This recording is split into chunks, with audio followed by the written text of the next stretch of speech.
right before I transitioned out and retired, there was a point where a lot of change is occurring in the Army. Organizations were changing. Some organizations were going away. And as the force looked at all those things, it created a great deal of anxiety.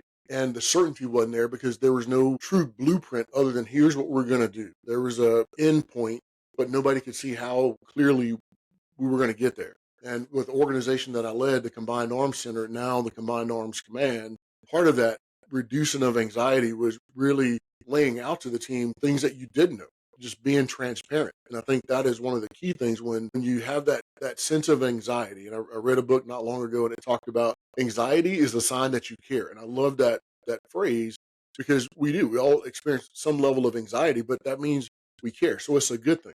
But then you don't want to have that anxiety connected so deeply within you that you start to wring your hands. You feel as if you can't move. And I always use the analogy, you roll up your sleeves, just kind of like I keep my sleeves rolled up, daily to remind me. It's like, don't wring your hands, roll up your sleeves because you can do one or the other, but you can't do both. Part of bringing clarity, not so much certainty, because there's things, even as the senior leader in the organization, that I didn't know. It was to provide transparency to the organization and lay out exactly what you know, what you didn't know, and then here's a way that our team was going to navigate some of those uncertain points. It reduced a great deal of that anxiety across the organization, and it links to something that I like to say now because it resonates with me more and more, even as I'm transition out. Is people can live with a little bit of uncertainty, but they can't live without clarity.